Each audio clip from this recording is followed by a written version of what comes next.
सोने के बाद आत्मा कहाँ जाती है?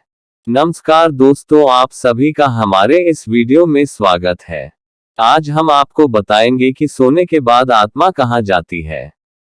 दोस्तों, जैसा कि आप सभी को मालूम है कि जब हम सब गहरी नींद में होते हैं तो हम सब स्वप्न देखते हैं और स्वप्न में कुछ भी देख सकते हैं। कहीं के भी दृश्य हमें स्वप्न में दिखाई देते हैं। कभी कभी तो बड़े भयानक स्वप्न हम सबको दिखाई देते हैं। कभी शुभ तो कभी अशुभ स्वप्न हमें दिखते हैं। ऐसे में हमारे दिमाग में कभी न कभी यह सवाल जरूर आता है कि आखिर सोने के बाद आत्मा कहाँ जाती है।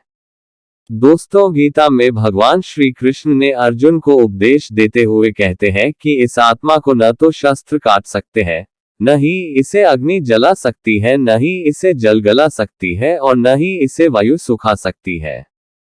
हमारी यह आत्मा उस पर ब्रह्म परमात्मा का ही एक अंश है जो कि अजर, अमर, अविनाशी है।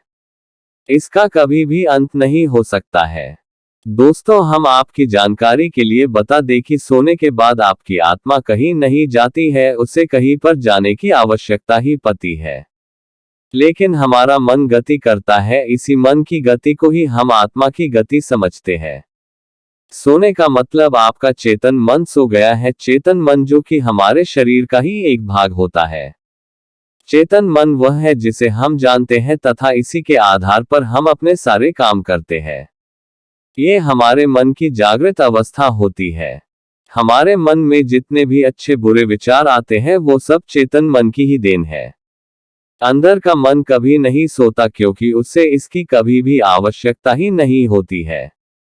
चेतन मन जब सो जाता है तो हम बाहर की वस्तुओं को देखना और सुनना दोनों बंद कर देते हैं। आत्मा कुछ नहीं करती क्योंकि वह एक भौतिक सत्ता है तथा उसके अंदर कोई राग नहीं होता है। जब हम निर्गुण की बात करते हैं तो वह आत्मा ही होती है। जब हम सो जाते हैं तो हमारा अचेतन मन आत्मा के साथ मिलकर क्रियाशील हो जाता है। उसके बाद हम स्वप्न देखने लगते हैं।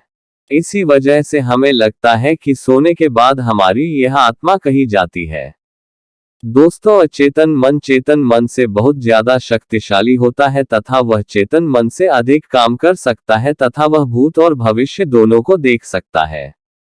मृत्यु के पश्चात आत्मा चेतन मन के साथ नहीं जाता है बल्कि अचेतन मन जाता है।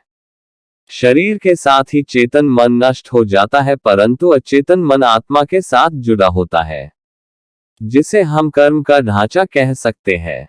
अचेतन मन एक सूचनाओं के ढेर जैसा होता है और सोने के बाद आत्मा अचेतन मन से जुड़ जाती है। इसलिए सोने को दूसरी मृत्यु का भी नाम दिया गया है क्योंकि जब कोई मनुष्य गहरी नींद में होता है तो उसे बिल्कुल भी होश नहीं होता है। सोने के बाद आपका अचेतन मन आपकी आत्मा के साथ मिलकर भविष्य में चला जाता है तथा वह भविष्य को भी देख सकता है।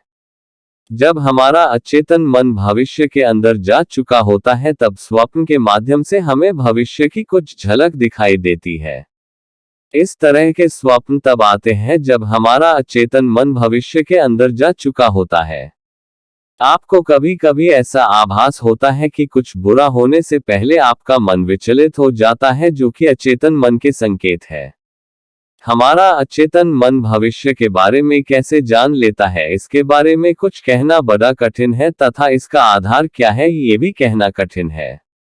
लेकिन ऐसा माना जाता है कि जो भौतिक जगत के अंदर घटित होता है वो उससे पहले सूक्ष्म जगत के अंदर घटित हो चुका होता है। इसका मतलब यह है कि हमारे साथ पहले सूक्ष्म जगत में घटना घटित होती है तथा उसके बाद ही उसका असर भौतिक जगत पर पड़ता है। दोस्तों, आत्मा एक सहयोगी है तथा यह मात्र सहयोग कर सकती है।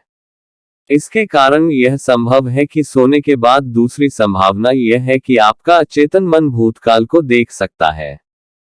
हम आपसे भूतकाल की चर्चा कई उदाहरणों से करेंगे। दोस्तों, भूतकाल का मतलब जो घटित हो चुका है और उसके अंश आपके अंदर मौजूद है लेकिन चेतन मन उन तक नहीं पहुंच सकता है, लेकिन अचेतन मन इन तक आसानी से पहुंच सकता है।